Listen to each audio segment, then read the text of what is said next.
The alarm bells rang through the Luna Base Communications Center at 0347 hours. Lieutenant Jake Morrison rubbed his tired eyes and looked at the incoming signal display. The quantum receiver was going crazy, picking up something from deep space that made no sense. "What's the problem, Morrison?" asked Commander Lisa Park as she walked into the control room. Her coffee cup steamed in the artificial gravity of the moon base. "We're getting a signal from the Kepler sector," Morrison said, pointing at his screen. "It's using the old quantum relay system. Someone out there is sending us a message." Park set down her coffee and leaned over Morrison's shoulder. The signal was weak but clear. It had traveled almost 850 light-years to reach Earth's moon. That was impossible unless someone had built quantum relay stations across half the galaxy. "Can you clean it up?" Park asked. Morrison's fingers danced across his keyboard. The static cleared and a voice came through the speakers. It was not human. The words were translated by the computer, but the fear in the alien voice was real. "This is Ambassador Thel of the Kepler Consortium," the voice said. "We send this message to Earth, home of the Deathworlders. Our 12 worlds are under attack. The hegemony has come to our space. They consume everything in their path." Park felt her blood turn cold. She had heard stories about the hegemony from traders who visited Earth. They were machines and living things mixed together, controlled by one mind. They took over entire planets and turned everyone into slaves. "We know humans are dangerous," the voice continued. "Your world is a place of death and violence, but we have nowhere else to turn. The hegemony grows stronger with each world they take. Please, if you can hear this, help us. We will share our technology, our resources, anything you want. Just please help us survive." The message repeated 3 times, then cut to static. Morrison and Park stared at each other in silence. "Get Admiral Chen on the line," Park said. "Right now." 2 hours later, Admiral Sarah Chen stood in the main briefing room of Luna Base. She was a small woman with gray hair and sharp eyes that had seen too much war. Around the table sat the top military leaders from Earth and its colonies. "Play it again," Chen said. Morrison hit the button, and Ambassador Thel's voice filled the room once more. When it finished, General Rodriguez from Mars Colony spoke first. "It could be a trap," he said. "We don't know anything about this Kepler consortium. They could be working with the hegemony." "No," said Dr. Webb, the xenobiologist. "I've studied the hegemony for years. They don't use tricks like this. They just attack and consume. If this message is real, then 12 worlds are about to die." Admiral Chen stood up and walked to the star map on the wall. The Kepler sector was a tiny dot of light, so far away it might as well be in another universe. "The alien called us Deathworlders," she said. "I've heard that term before from traders. Most species in the galaxy evolved on easy worlds. Warm weather, light gravity, no predators. Earth is different." She pointed to a picture of Earth on the wall. Blue oceans, white clouds, and brown continents that looked peaceful from space. But everyone in the room knew better. "Our planet tried to kill us every day for millions of years," Chen continued. "Ice ages, volcanoes, earthquakes, hurricanes. Animals that wanted to eat us. Diseases that could wipe out entire cities. We survived because we learned to fight back." Captain Torres from the Jupiter fleet raised her hand. "So what are you saying, Admiral?" "I'm saying that maybe we're exactly what the galaxy needs right now," Chen replied. "The hegemony has never faced anything like us.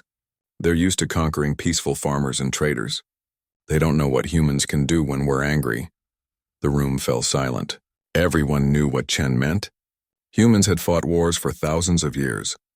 They had built weapons that could destroy planets. Even now, in the age of space travel and alien contact, Earth's military was ready for anything.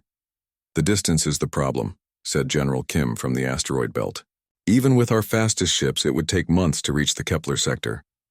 "We have the new Alcubierre drives," Chen said. "The experimental ones. They could cut the travel time to 6 weeks." Dr. Webb leaned forward. "Admiral, if we do this, we're talking about the biggest military operation in human history. And we'd be fighting an enemy we've never seen before in space that's not ours." Chen nodded. "I know, but listen to that message again. That alien is scared out of his mind. 12 worlds, billions of people, all depending on us. Can we really sit here and do nothing?" The debate went on for hours. Some argued that Earth should stay out of galactic politics. Others said that helping the consortium could make powerful allies. But in the end, it came down to something simpler. Admiral Chen called the vote. "All in favor of responding to the distress call?" Every hand in the room went up. 3 days later, Chen stood in the White House speaking to the President of Earth and the representatives of every nation and colony. The room was packed with world leaders who had flown in from across the solar system. "The situation is clear," Chen said, pointing to the holographic display showing the Kepler sector. 12 peaceful worlds are under attack by an enemy that wants to destroy or enslave everyone. They've asked for our help. President Martinez leaned back in her chair. "And you think we should send our entire fleet to fight a war that's not ours?" "I think we should do what humans have always done," Chen replied. "Stand up to bullies." The Chinese representative spoke up. "What if we lose? What if this hegemony decides to attack Earth next? Then we'll fight them here too," Chen said simply. "But right now we have a chance to stop them before they get stronger. The consortium has technology we can use, and they know the hegemony's tactics." The debate lasted all day.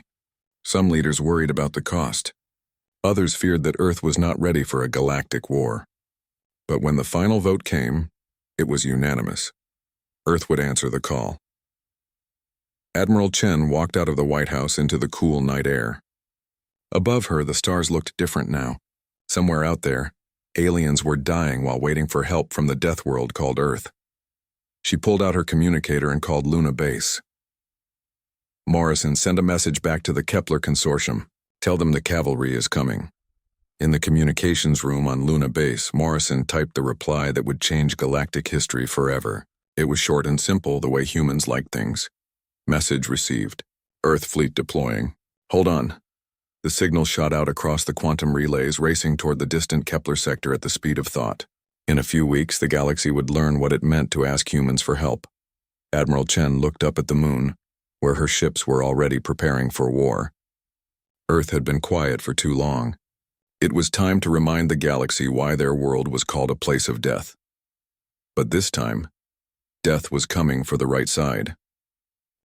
The shipyards around Earth buzzed with activity like never before. Admiral Chen stood on the bridge of the UES Indomitable, watching workers swarm over her ships like ants. The massive dreadnought stretched a full kilometer from nose to tail, bristling with weapons that could crack a moon in half. "Status report," Chen called to her aide. "Commander Brooks, 15 heavy cruisers ready for deployment," Brooks said, reading from his tablet. 40 destroyers finishing final checks. All crews are at full strength. The experimental Alcubierre drives are installed and tested. Chen nodded. Task Force Deathworld was the largest fleet Earth had ever assembled. Ships that had been guarding the outer colonies were racing back to Earth.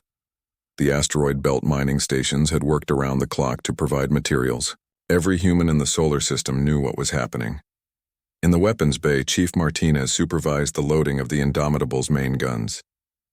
The magnetic accelerators could fire tungsten rods at 20% of light speed. Each shot carried enough energy to level a city. "These should get their attention," Martinez muttered, watching the loading robots handle the deadly projectiles. Dr. Webb walked through the science section, checking the new equipment they had built for this mission. Computers designed to break alien codes, sensors that could detect hegemony biosignatures from across a solar system, medical bays equipped to treat species they had never seen before. "The consortium sent us everything they know about hegemony technology," Webb told his team. "They use living tissue combined with machines. One central mind controls millions of drones. They don't think like individuals." Lieutenant Commander Singh raised her hand. "What's their weakness?" "That's what we're going to find out," Webb said. "Humans have always been good at killing things that want to kill us. This shouldn't be any different." In the fighter bays, pilots ran through their final drills. The human fighters were small and fast, designed for 1 or 2 people who could make split-second decisions. Captain Reeves climbed into her cockpit and ran through the pre-flight check. "Remember," she told her squadron over the radio, "we're not fighting other humans out there. These hegemony drones might be faster or stronger, but they all think the same way. We don't. Use that." The training simulations had been brutal. The pilots practiced fighting swarms of enemy ships that moved in perfect formation. But human tactics were different. They split up, used individual skill, and attacked from unexpected angles. Admiral Chen walked through the ship, talking to her crew. These men and women came from every nation on Earth and every colony in the solar system. They were engineers from the Europa ice mines, soldiers from the Mars deserts, and scientists from the research stations around Jupiter. "Are you ready for this?" Chen asked Sergeant Walker, a Marine from the Australian colonies. Walker grinned and patted his rifle. Ma'am, my great-grandfather fought in the water wars. My grandfather fought the pirates around Neptune. My father fought in the Titan Rebellion. Fighting aliens can't be much different. That was the human way, Chen thought. Every generation faced a new enemy and learned to beat them. This time the enemy just happened to live on different planets. The final briefing took place in the main hangar bay. Thousands of crew members gathered to hear their orders. Chen stood at the podium, looking out at faces that showed no fear. These people had volunteered to travel farther from Earth than any human had ever gone, to fight an enemy they had never seen. 6 weeks ago we received a distress call, Chen began. 12 worlds are under attack by something called the hegemony. They asked for help from the Deathworlders of Earth. A murmur ran through the crowd. Everyone had heard the recordings by now. The aliens think we're dangerous because we come from a violent world, Chen continued. They're right. Earth tried to kill our ancestors every day for millions of years. We survived by becoming the best fighters in the galaxy. She activated the holographic display, showing images of the Kepler Consortium worlds, beautiful planets with crystal cities and floating gardens, peaceful species that had never known war. These people have never hurt anyone, Chen said. They build art and study science and explore the stars. The hegemony wants to turn them into slaves or kill them. We're going to stop that from happening. The crowd cheered, but Chen raised her hand for silence. This won't be easy, she said.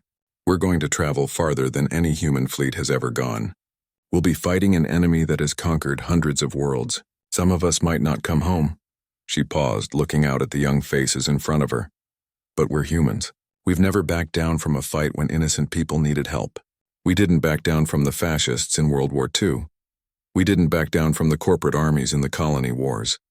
And we're not backing down now. The cheers echoed through the hangar bay. Chen felt pride swell in her chest. These people would follow her to the edge of the galaxy and beyond. Dr. Webb stepped up to the podium next. The hegemony uses biomechanical technology, he said. Part living tissue, part machine. They share one mind across their entire civilization. This makes them predictable, but also very dangerous. He showed images of hegemony ships that consortium scouts had captured, ugly organic-looking vessels that seemed more grown than built. They reproduce by converting other species, Webb continued. They capture people and change them into drones. The process can't be reversed. If someone gets taken by the hegemony, they're gone forever. The hangar bay fell silent. Everyone understood what that meant. We have one advantage, Webb said. They've never fought humans before. They don't know how we think or how we fight. They're used to conquering peaceful species that surrender quickly. We're not peaceful, and we don't surrender. Commander Brooks gave the final details. Supply ships would follow the fleet, carrying everything from ammunition to medical supplies. Communication relays would be established along the route. If things went wrong, Earth would know about it. Departure is in 6 hours, Brooks announced. All crew to stations. All ships prepare for Alcubierre drive activation. Admiral Chen walked back to her bridge as the crew scattered to their posts. Through the viewports, she could see Earth turning slowly below them. The blue marble that had birthed humanity looked so peaceful from space, but she knew better. Down there, volcanoes erupted and storms raged and predators hunted. That deadly world had made humans into what they were. Admiral, called the navigation officer. Alcubierre drives are charged and ready. All ships report ready for departure, added the communications officer. Chen settled into her command chair and looked out at the stars. Somewhere in that vast darkness, aliens were dying while waiting for help. The cavalry was coming, just like she had promised. All ships, she said into her microphone. This is Admiral Chen. Today we prove that humans keep their promises. Today we show the galaxy what Deathworlders can do when someone threatens the innocent. She paused, thinking of all the generations of humans who had fought impossible odds and won. Task Force Deathworld, prepare for jump. Let's go save some lives. The space around Earth flickered as reality bent. 55 ships vanished in a flash of twisted light, racing toward the far side of the galaxy at speeds that broke every law of physics, except the ones that mattered. The age of human isolation was over. 6 weeks of travel through folded space ended with a flash of light as Task Force Deathworld dropped back into normal reality. Admiral Chen gripped her command chair as the Indomitable's artificial gravity adjusted to the new star system. Report, she called out. Long-range sensors are coming online, said Lieutenant Foster at the sensor station. Admiral, you need to see this. The main screen flickered to life, showing the Kepler sector in all its horror. Where 17 beautiful worlds should have been green and blue, they now showed brown and gray, dead planets stripped of everything useful. Dear God, whispered Commander Brooks. What did they do? Dr. Webb studied the readings from his science station. The surfaces have been completely harvested. All plant life gone. The oceans are drained or poisoned. There are no life signs except in a few underground areas. Chen felt her jaw tighten. She had seen war before, but this was different. This was not conquest or even destruction. This was consumption, like insects eating a corpse. Any sign of the consortium survivors? She asked. Yes, Admiral, Foster said, relief in his voice. 5 systems are still active. They're broadcasting on emergency frequencies. The closest is Thessia Prime, about 3 hours away at standard speed. What about hegemony forces? Foster's relief vanished. Massive fleet around Thessia Prime, hundreds of ships. They're stripping the planet while we watch. Chen stood up and walked to the tactical display. The hegemony fleet looked like a swarm of insects around a dying animal. Small ships, maybe 50 meters long, working in perfect coordination to tear apart a world. Analysis, Dr. Webb? Webb pulled up data on his screen. Each ship appears to be biomechanical, just like we expected. They're not designed for combat, Admiral. They're harvesting vessels. The hegemony probably doesn't expect any resistance. Then they're about to get a very unpleasant surprise, Chen said. All ships prepare for combat. We're going in fast and hard. The human fleet moved toward Thessia Prime like wolves hunting a herd of sheep. The planet was beautiful even in its dying state. Blue ocean still covered most of the surface, though huge machines were pumping the water into space. Cities of crystal and light dotted the continents, but most were dark now. Long-range scan of the hegemony fleet, Chen ordered. 637 vessels, Foster reported. All harvesting ships except for about 50 escort vessels. The escorts are larger, maybe 200 meters. Probably armed. Commander Brooks looked worried. Admiral, we're outnumbered 12-1, Chen smiled grimly. Brooks, my grandfather fought in the Pacific War. He told me stories about a battle called Midway. The Americans were outnumbered 3-1 by the Japanese. Guess who won? She turned to the weapons officer. Chief Martinez, are the main guns ready? All magnetic accelerators charged and loaded, Admiral. Tungsten rods are ready to fly. Fighter squadrons? Captain Reeves's voice came over the radio from the fighter bays. All pilots ready, Admiral. We've been cooped up in those ships for 6 weeks. Time to stretch our wings. The hegemony fleet seemed to notice the approaching humans. Their perfect formation began to shift, turning toward the newcomers. But they moved slowly, like a hive mind trying to process something it had never seen before. They're trying to communicate, said the communications officer. It's not audio. Some kind of bioelectrical signal. Ignore it, Chen said. Open fire the moment we're in range. The distance closed quickly. The human ships were smaller than the hegemony fleet expected and much faster. The aliens had probably never seen vessels designed purely for combat. Range, 1 million kilometers, Foster announced. Main guns, fire, Chen ordered. The Indomitable shuddered as its magnetic accelerators launched their deadly cargo. Tungsten rods flew through space at 60,000 kilometers per second, carrying enough kinetic energy to vaporize anything they hit. The hegemony ships had no idea what was coming.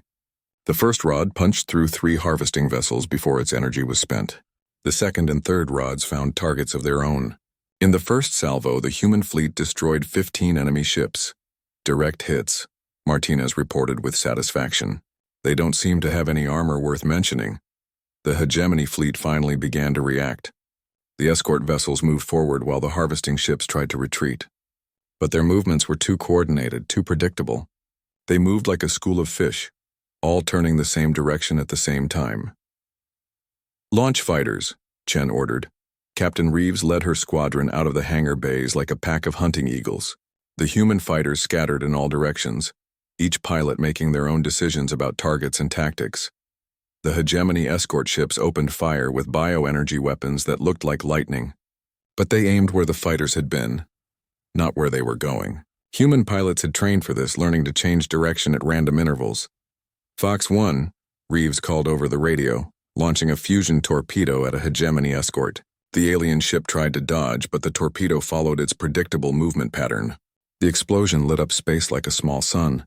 The rest of the human fleet joined the battle. Destroyers and cruisers poured fire into the enemy formation. Kinetic weapons, fusion torpedoes, and particle beams tore through the hegemony ships like they were made of paper. "They're not even trying to fight back effectively," Brooks observed. "They're just reacting." Dr. Webb nodded from his station. "The hive mind is probably overwhelmed. They've never faced individual pilots making independent decisions. It's like trying to play chess against 50 people at once." The battle turned into a slaughter. The hegemony ships that tried to fight were destroyed by superior human firepower. The ones that tried to run were hunted down by fighters that thought faster than their biomechanical brains could process. In 30 minutes, it was over. 637 hegemony ships had been reduced to expanding clouds of debris. Not a single human vessel had been seriously damaged. "Scan the planet," Chen ordered. "Any survivors?" Foster's sensors swept Thessia Prime. Multiple underground facilities showing life signs. "They're weak, but they're there." "Open a channel to the survivors," Chen said. The main screen flickered and an alien face appeared.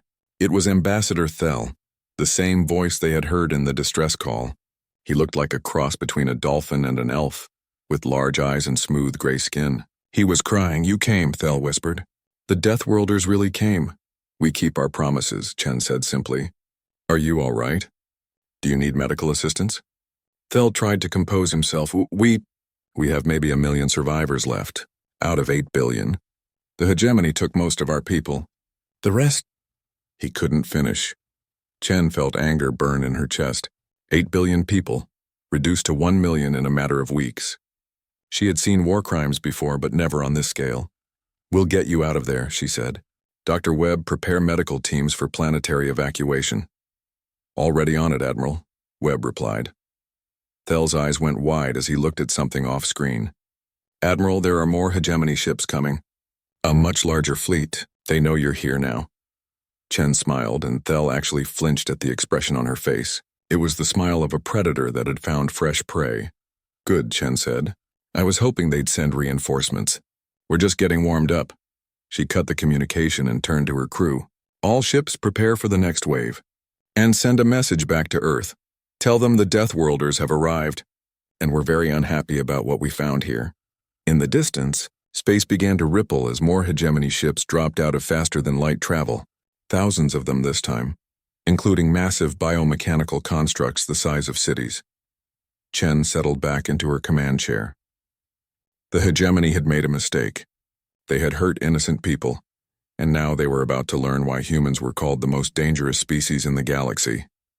"All stations, battle stations," she announced.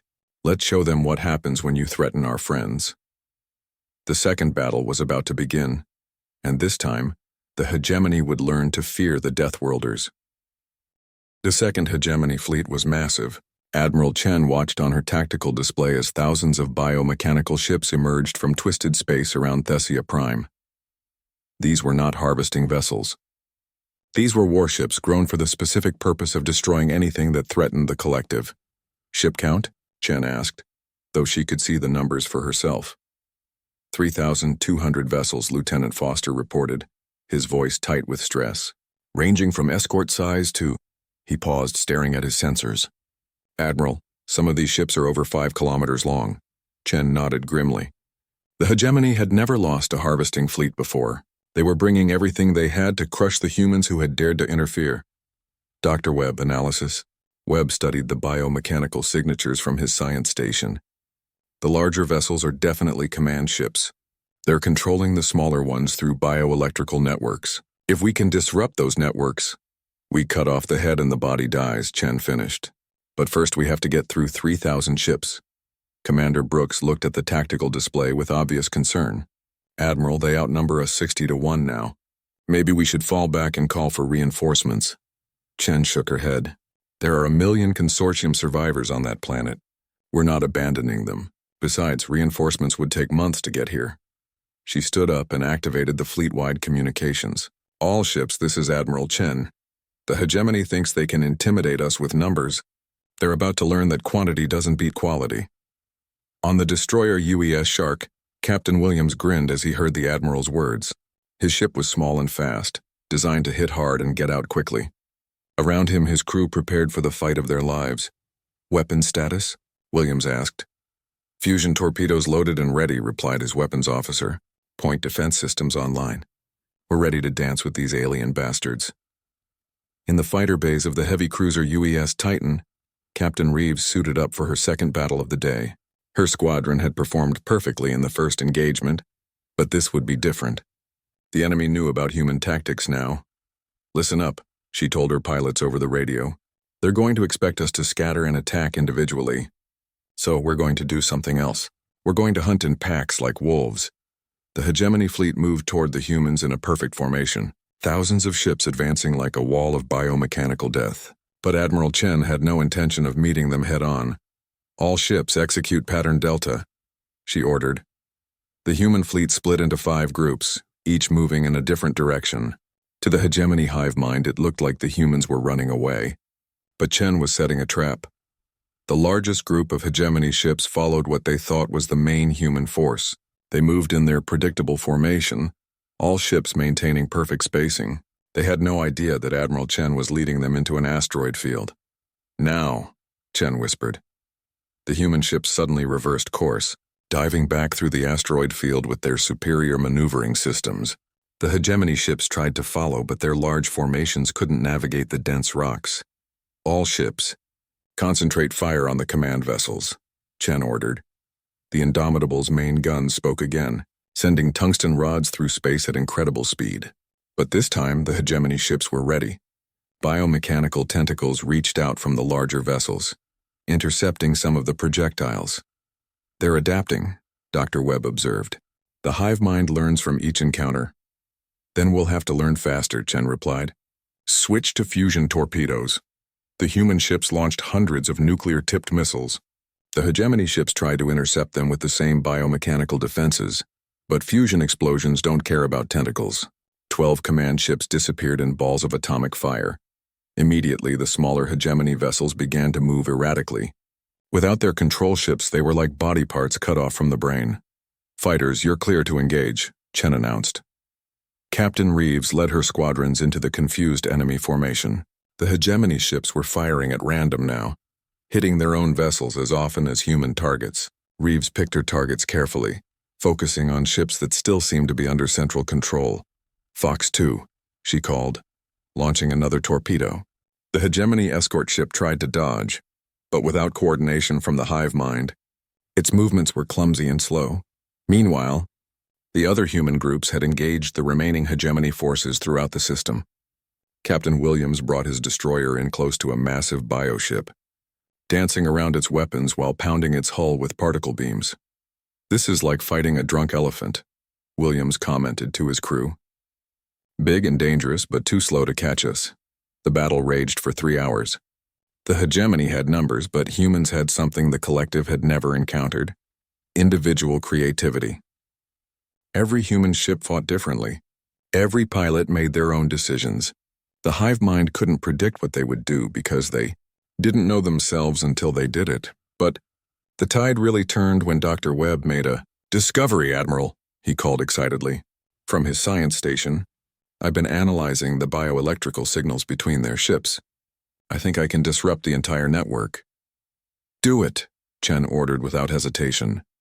Webb's fingers flew over his console, directing the ship's communications array to broadcast a complex signal. It was based on human neural patterns, chaotic and individual instead of the ordered collective thoughts of the hegemony. The effect was immediate and devastating. The remaining hegemony ships suddenly stopped moving in formation. Some began firing at their own allies. Others simply shut down completely, their biomechanical brains overwhelmed by the contradictory signals. "It's working," Webb shouted.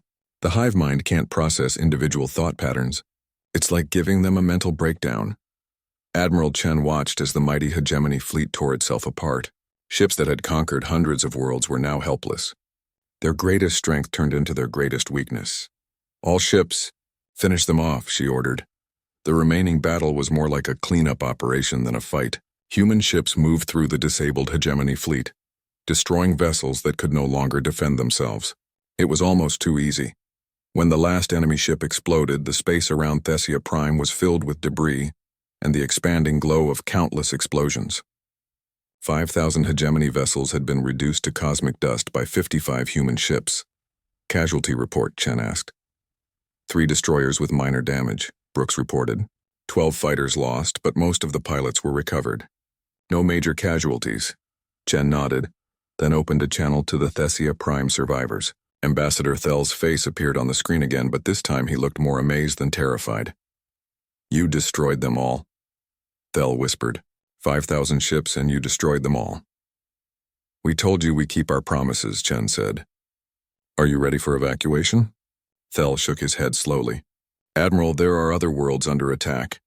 The hegemony has fleets throughout our sector. If you could help them too. Chen smiled. Ambassador, we came here to stop the hegemony. We're not done yet. She turned to Dr. Webb. How many other systems are under attack? Webb checked his long-range sensors. At least 12. The hegemony has spread out across the entire consortium space. Then we'll visit each one, Chen said simply. Task Force Deathworld isn't going home until every last hegemony ship is scrap metal. The evacuation of Thessia Prime began immediately. Human medical teams worked around the clock to help the survivors. Many of the aliens had never seen humans before, and they stared in amazement at these strange beings who had traveled across the galaxy to save them. Dr. Sarah Kim, the fleet's chief medical officer, worked in the underground shelters where the Thessians had hidden from the hegemony. The aliens were weak from months of siege, but they were alive. Your people, Ambassador Thell said to Dr. Kim as she treated his wounded. They fight like demons, but they heal like angels. Dr. Kim smiled. We do both well. It comes from living on a world that tried to kill us every day. Word of the human victory spread through both consortium and hegemony networks. The impossible had happened. The unstoppable collective had been stopped by a species they had never heard of. On distant worlds, consortium survivors who had given up hope began to believe again. And in the dark biomechanical cities of the hegemony, the hive mind tried to understand how individual thought could be more powerful than collective unity. Admiral Chen stood on the bridge of the Indomitable, looking out at the rescued consortium ships fleeing to safety. Soon her fleet would move to the next system and the next until every hegemony ship in the sector was destroyed. Helm, set course for the Andara system, she ordered. The cavalry has work to do. Behind them, Thessia Prime began to heal. And ahead of them, the galaxy waited to see what happened when Deathworlders went to war. 6 months after the first distress call reached Earth, Admiral Chen stood in the Great Council Chamber of Sanctuary Station, the last major stronghold of the Kepler Consortium. Representatives from 12 species filled the chamber, their faces showing emotions that ranged from amazement to worship. The war was over. The hegemony had retreated beyond consortium space for the first time in their recorded history. Their expansion halted by a species they had never imagined could exist. Ambassador Thell approached the podium where Chen waited. His people had recovered well from the siege of Thessia Prime, and his eyes no longer held the desperate fear she had seen in those first communications. Admiral Chen, Thell began, his voice carrying through the translation systems. On behalf of the Kepler Consortium and our 12-member species, I present you with our highest honor. He held up a crystal that seemed to contain a small star. The Star of Liberation has never been given to anyone outside our alliance. You are the first, and you have earned it with the blood and courage of your people. Chen accepted the crystal, feeling its strange warmth against her palm. Around the chamber, representatives from species she was still learning to pronounce stood and applauded in their various ways. Some clapped, some whistled, and some made sounds she couldn't identify. Thank you, Chen said simply. But this belongs to every human who came to your aid and to the people we lost along the way. The humans had not emerged from the war unscathed. 17 ships had been destroyed in the final battles around the hegemony stronghold worlds. 432 humans had died, bringing freedom to species they had never met. Dr. Webb stood at Chen's side, his hair now completely gray from the stress of the past months. He had become the galaxy's leading expert on hegemony technology, having dissected dozens of their biomechanical ships. His discoveries had led to weapons that could shut down entire hegemony fleets by overloading their collective mind. The question now, said Ambassador Kree of the Valon Confederacy, is what comes next. The hegemony still exists beyond our borders. They will rebuild and return. Chen nodded. She had been thinking about this problem for weeks. The hegemony was like a cancer that had been cut out but not destroyed. Eventually it would grow back and spread again. That's not our decision to make, Chen said. Task Force Deathworld was sent to answer a distress call, not to conquer territory or build an empire. The chamber fell silent. Many of the representatives looked confused. They had expected the humans to claim the systems they had liberated, or at least to demand payment for their services. Ambassador Thel spoke carefully. Admiral, surely you understand the value of what you have accomplished here. 12 worlds freed from slavery, technology that could advance your civilization by centuries. We would be honored to have humans as permanent allies. Chen looked around the chamber at the faces of species she had learned to respect over the past months. The Thessians with their dolphin-like grace. The crystalline Andromedans who thought in mathematics. The fur-covered Keplerians who saw the world through compound eyes. You don't understand, Chen said. We didn't come here to get something from you. We came because you asked for help. She activated the holographic display, showing images of Earth's blue marble turning slowly in space. Humans have a saying, Chen continued. With great power comes great responsibility. Our world made us strong, but it also taught us to protect those who can't protect themselves. Ambassador Kree leaned forward. But you could have our technology, our resources. You could build an empire that spans the galaxy. Chen smiled, and several aliens actually stepped back. They had learned to recognize that particular human expression. It usually meant someone was about to have a very bad day. We don't want an empire, Chen said. Empires fall apart. They become corrupt. They start conquering people instead of protecting them. Earth has seen enough empires. She paused, looking at each representative in turn. But we will make you a promise, Chen continued. If something like the hegemony ever threatens this sector again, if peaceful species call for help against an existential threat, humans will answer that call. Dr. Webb stepped forward with a small device in his hands. We're leaving you something, he said.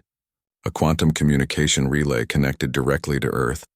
If you ever need us, truly need us, send a message through this device. We'll come. The implications of that promise spread through the chamber like ripples in a pond. Earth's location was one of the most closely guarded secrets in human space. By giving the consortium a direct line to Earth, the humans were making themselves vulnerable. You trust us with this? Ambassador Thel asked, awe in his voice. You trusted us with your lives, Chen replied. This seems fair. Commander Brooks walked up to Chen and handed her a message pad.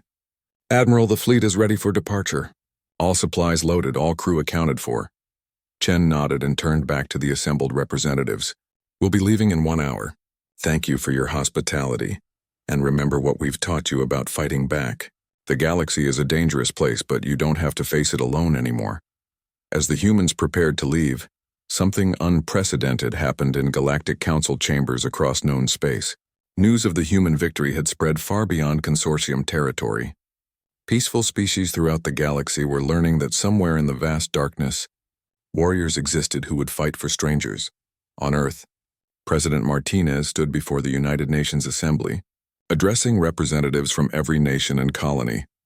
Task Force Deathworld is coming home, she announced.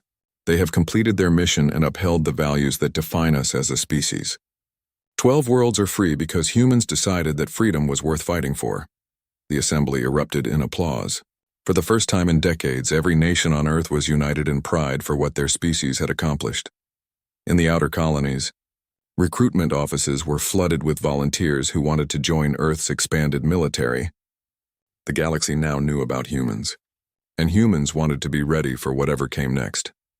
Admiral Chen stood on the bridge of the Indomitable as Task Force Deathworld prepared to jump back to Earth. Through the viewports, she could see consortium ships gathering to escort them to the edge of their territory. It was an honor guard for the Deathworlders who had saved their civilization. All ships report ready for jump, announced the navigation officer. Task Force Deathworld, Chen said into her communicator. This is Admiral Chen. 6 months ago, we left Earth to answer a distress call. Today we return home knowing that we kept our promise. The galaxy is a little bit safer because humans exist. She paused, thinking of the friends they had lost and the enemies they had defeated. But remember this, Chen continued. We didn't go to war because we're violent. We went to war because we care about innocent people. That's what makes us human. That's what makes us worthy of the trust these aliens have placed in us. The space around Sanctuary Station flickered as reality bent. 55 ships had left Earth 6 months ago. 38 ships were coming home. But they were bringing something more valuable than any alien technology. They were bringing proof that humanity's greatest strength was not its weapons or its warriors. It was its willingness to fight for others, even when there was nothing to gain but the knowledge that they had done the right thing. The ships vanished in a flash of twisted light, racing toward home at impossible speeds. Behind them, the Kepler Consortium began the long work of rebuilding their civilization, safe in the knowledge that somewhere among the stars, the Deathworlders were watching. And throughout the galaxy, the word spread from species to species, world to world, civilization to civilization. The humans had come when called. The humans had fought for freedom. The humans could be trusted. The age of human isolation was over. The age of humanity as the galaxy's reluctant guardians had begun. On Earth, the blue marble that had forged the most dangerous warriors in known space, the people waited for their heroes to come home. And in the depths of space, other species looked toward that deadly world with something they had never felt before: hope.